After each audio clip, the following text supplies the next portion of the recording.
All right, good afternoon, ladies and gentlemen. This Sunday, Ronnie is starting a new sermon series out of the book of Daniel. So today we are going to be talking about the who, what, where, and when of the book of Daniel. Maybe not in that order, but you get the idea. All right, so the who of the book of Daniel is who wrote it. And that is, of course, Daniel. Pretty easy answer.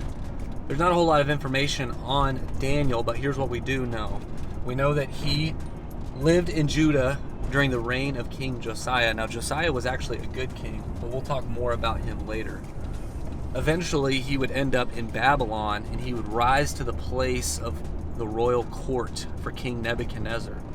Now, this sounds familiar because, honestly, this story is a lot like Joseph, coat of many colors guy. And he would not just rule on the royal court for King Nebuchadnezzar, but even some rulers after him. And this was because we know that he was a man of integrity. He was a man that walked the walk and talked the talk. But the nice thing about him too was that he had integrity not just in the way that he lived his life, but even in how he honored and served God. In fact, this was something that the people around him admired about him, is that when he would have visions or he would interpret dreams, he would attribute his ability to do that to the one true God. All right, so the last couple things that I want to point out about Daniel is that first, he was a man of compassion.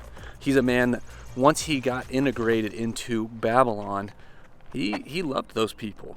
So much so that when he had a vision in chapter 4, he was alarmed. He was alarmed by it and he actually goes on to say, I hope that this vision is not for you. He's talking about King Nebuchadnezzar.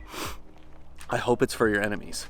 So he was a compassionate man. The second thing is in chapter 9, 20 through 23, we see him praying, right? This is something that Daniel did regularly. He was a man of prayer, so much so that when he prayed, God answered. Gabriel shows up and immediately starts to dialogue with him.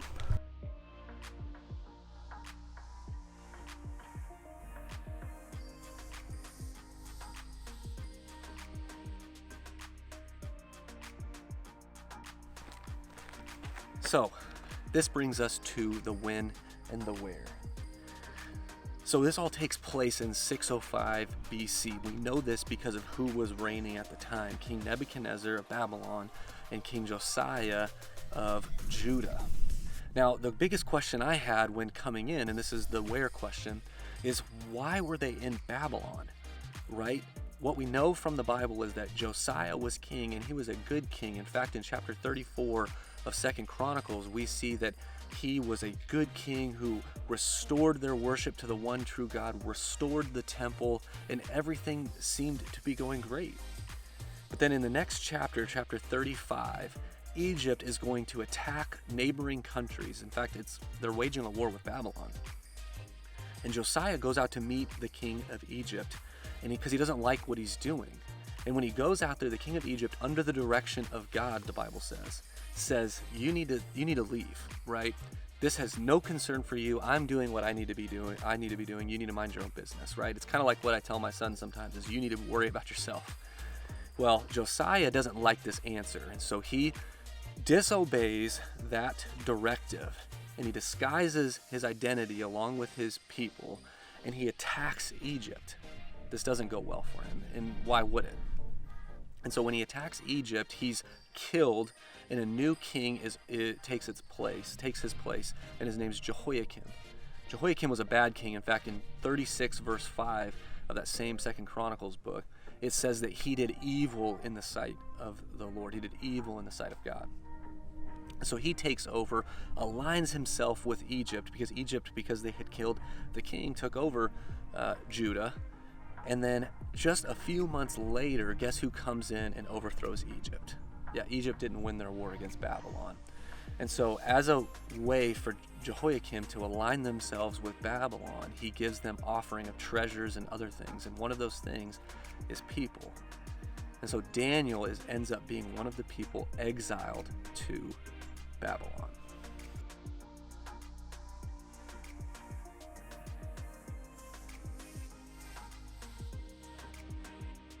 All right, so check this out. This is going to be my boys and I's camp spot starting Thursday evening.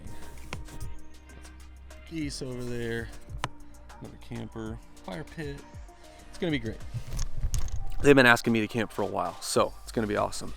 But that brings us to our final piece of the puzzle, and that is answering the what question. What is the main purpose or point of the book of Daniel? And I think that can be found in two main verses. All right, so the main theme of this book, or purpose of it, in terms of what it's trying to communicate, is found in chapter 4, verse 17, and also in chapter 5, verse 21. And these verses say this: "For this has been decreed by the messengers. It is the command by the Holy One, so that everyone may know that the Most High rules over the kingdoms of this world, and he gives them to anyone he chooses, even the lowliest of people." And then in 5 verse 21, when answering a new king that took over for Nebuchadnezzar, he answers him with this: "He was driven from human society. He was given the mind of a wild animal. He lived among wild donkeys. He ate grass like a cow and was drenched with dew from heaven until he learned that the Most High rules over the kingdoms of this world and appoints anyone he desires to rule over them." The main purpose, the main takeaway, if we had to put it into one sentence, is that the Most High God rules or is sovereign over any man-made kingdom. Now, there's going to be other things that pop up in this book. There's going to be other themes that we see take place, but that is our main takeaway. Now, I know this video is a little bit different than our normal video, but man, I think it's going to pay a lot of dividends, and it's going to do hopefully help you as we start to navigate some of the different stories and things that we find in the book of Daniel in the coming weeks. Hope you have a great week.